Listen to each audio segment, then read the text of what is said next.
What's up guys, it's Michael here. In this video, we're gonna cover the topic that everyone has been talking about and it has been going on since forever. Made a video on it before, is why the middle class is financially ruined again.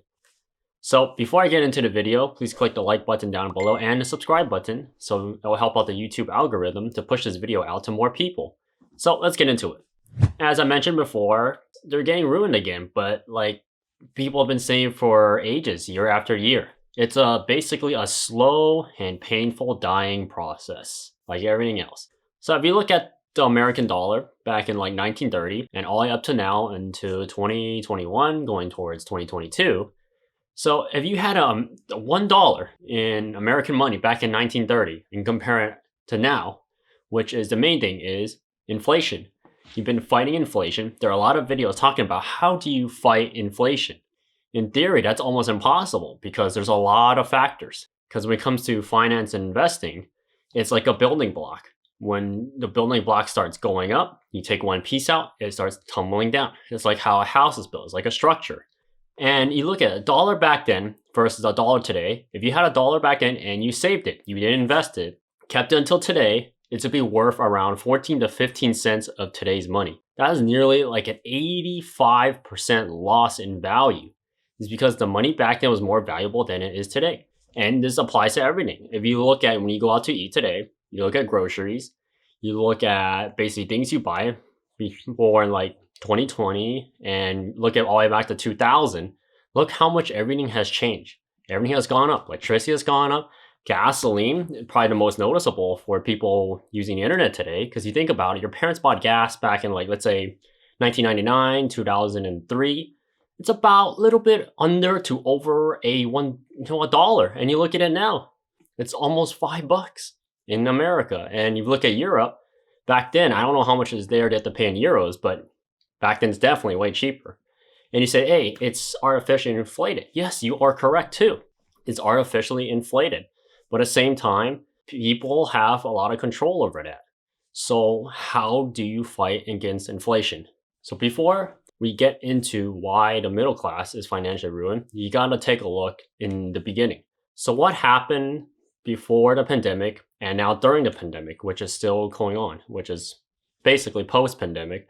So it was a transition of people during the disease to move from one workplace to another to find a better standard of living. But it doesn't matter because inflation will follow you no matter where do you go. So great. Let's say a lot of people, like I made a video on California exodus. A lot of middle class decide to move out, which is true. In basically the US Census Bureau showed a lot of people moved out from California. Basically all states with high taxes. A lot of them moved out. It's only for these 2 years, 2020, 2021, lost population. But if they're middle class people to move to another state, let's say Texas, Nevada, Florida, any other state will have low taxes, maybe better wages, maybe better jobs, depending what they are working. There may be a higher demand, but I'm pretty sure it's a higher demand in jobs. But at the end, you're basically running away from the problem. You are not solving the problem. The problem is you are fighting against inflation.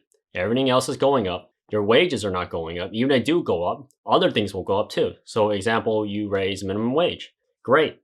How are businesses going to compensate that loss in revenue? They're going to have to raise prices. You can't force them to make it lower because it won't be profitable and they can't stay open. So the only way to compete against that is to find basically more than one income source. So I see in other YouTube videos and articles saying that majority of people in America, about 70% of them, do basically when they retire, do they have a savings account? No, they said they're just going to work. You're still basically working against a loss here because you're working against inflation. You're working against basically everything else that's bringing money in is being stagnant versus all the things you have to purchase are going up. So you're basically in a loss-in situation. And investing, a lot of people don't invest. There's multiple reasons why. I mentioned it before. You're too difficult. They basically feel like they're financially screwed against it or someone's rigging it in the case yes and a no because you don't know until you put money into it. For example, cryptocurrency. You see basically millennials making multi-million dollars because they decide to give it a risk. They had time to put some money in, they're willing to lose, and it paid off for them. And of course, this trend, like you think this is over, this always continues. Investing always continues. It never stops. Just because one person became successful today and you saw in the news headline article doesn't mean that it'll never happen again. It constantly goes. Time goes on. Time never stagnates in investing. Time goes on, inflation goes up, and investing will continue to do its work, such as stocks, crypto, bonds, ETFs. The list goes on, and even real estate. You look at real estate, people said the prices are going down. Guess what? They went down a little bit, but they're still staying stagnant. And the places that went up way before and never went back to what originally was. Even if it did went back down, it'll come back up. You look at back at 2008. So what is interesting is that like a lot of people who are not watching this video, who are not clicking the like button down below and the subscribe button, have to realize this. Even you move to another state to find a better job and to pay lower taxes, you are still on the losing end of the spectrum. So what you can do to get away from this LL situation, basically a big fat L means taking a loss against the financial system, is to find a way to give you a helping hand. And a helping hand is basically investing. So we're gonna look at what things you could do today, what people could do, no more than 15, 20 minutes. You can actually start right now while you're watching this video, is to basically look at apps. So the first thing you do is find out what is your income that's coming in. So first, a lot of people say you're gonna work until you can't work anymore. But at the end, you're still gonna be screwed because inflation is gonna catch up with you and you're not gonna win against it with one source of revenue unless you're making like over 100,000 a year. Then that's a maybe, but those people would invest too. Majority of them will. So what are you gonna do? First, you gotta look at what's coming in. So whatever your job is, whatever money's coming in, budget it, make room for every month to throw whatever extra savings you have or spending. So instead of like going out to dinner every single night, maybe just cut that in half, split that in half and save that for investing. Doesn't matter, it's like $1, $10, $100, or even 1,000 or more. Just put something into investing, something that you are willing to lose. So if $100 is too much for you to take a loss in, take a fat L and put in like 50 bucks, split it in two. Maybe look at a different type of stock and you say, which stock to pick? There's so many platforms to pick. You can even do cryptocurrency. You can do a meme coin. It's better than just leaving it sit there, because leaving your investments and not investing at all, letting your money sit there, it's a guarantee L. Guarantee a loss, no matter what you say. It's always going to be a loss thanks to inflation. So you're fighting against time and inflation. That's the two main things. The second thing that a lot of people that are missing out against is basically saving money and using it for investing. So that's the second part.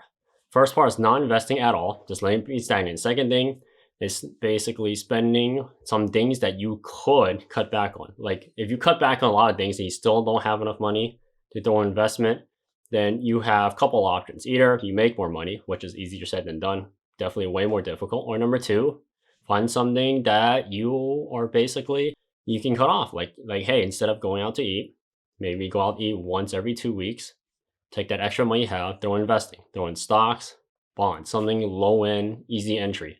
So if you can get that done, get the ball rolling, because the goal is to take small steps. Small steps will lead to bigger success. So you see all those people out there becoming really successful is because they took small steps. There were really few exceptions, throwing in a Dogecoin or Shiba Inu in cryptocurrency and it made a lot. That's, by chance. But at the same time, you could have that chance too. That's only if you tried. Just use apps like Public, Robinhood. Even Robinhood's not the greatest app, but you have Webull. The list goes on. Just go online, do some research, 10, 15 minutes, and open up an account with one of them. Just pick the one that you feel most comfortable. Next thing that you gotta go on before why the middle class is still screwed is that a lot of people do not watch these type of videos because it's not shown in front of them. What you can do to help out, if you want to help out those people, click the like button down below and share this video out to other people. So when they watch this video, they can look at someone else's video and look up a guide on how to get into the financial system, work against inflation. That's the whole goal of this. So number three, the most important part is to learn how to leverage and diversify. So fine. So you gotta look at multiple sources. So there's a portfolio recently, people call it the cockroach portfolio, and that made headlines recently. It's pretty interesting because what it does, it diversify against risk. But at the same time, there's its benefits and its doubts. So in general, the more diversification, meaning the more stuff you have invested to, instead of putting your eggs in all one basket, and you have a risk that one basket, decides to break and then you lose all your money, you used to have multiple baskets with multiple eggs in there. instead of putting everything in one. So when you're getting to invest, you don't want to invest all your stuff into like one stock. If you just basically what you want to do in the beginning, since you don't limited amount of income, pick a company that you really like. So start with that company. Within that week, throw in, let's say, up to $100. And after that, pick another company that you like and throw another $100 in there. And after that, once you put enough money in that one company, you pick another one. So here's the part that's different. Instead of the third time, instead of picking a company that you really enjoy or you do your research and like, pick one blindfolded. Yes, you heard me right, blindfolded. Because there's a video showing, and I mentioned before, a monkey outperformed the people on Wall Street and Wall Street bets. Because the monkey decided to take risk without any emotion, basically whatever people say on the internet, except for this video, click the like button down below, is to pick one that you don't know. So just basically look at the top 500 companies, go on like a random number generator, generate a number up to 10 times, find the average of those 10 numbers, and whatever the number is, whatever a stock is listed that day, throw investment into it. Throw another $100 into it and see how does it do.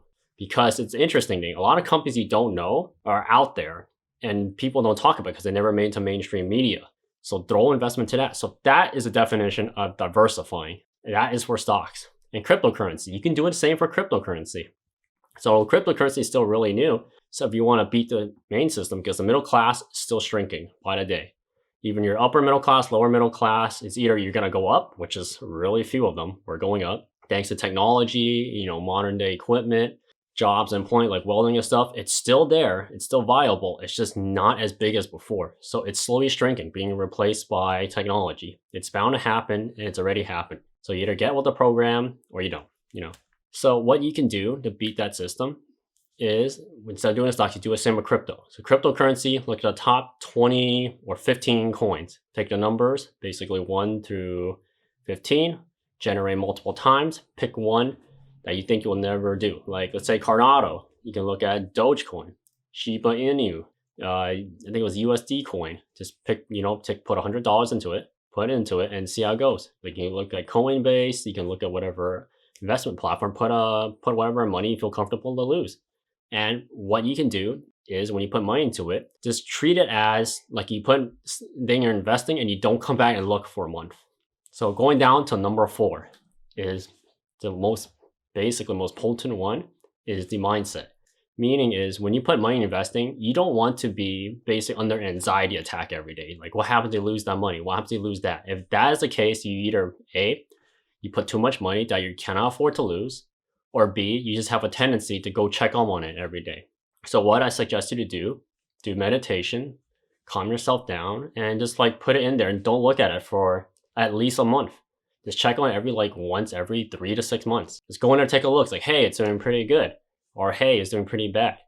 And at the same time is basically don't go and look every day. It will drive you nuts. Like in the beginning, I did the same thing. I looked almost every single day, and I just got to the point that I couldn't take anymore. So what I did, I calmed myself down and just say, here's what I'm gonna do.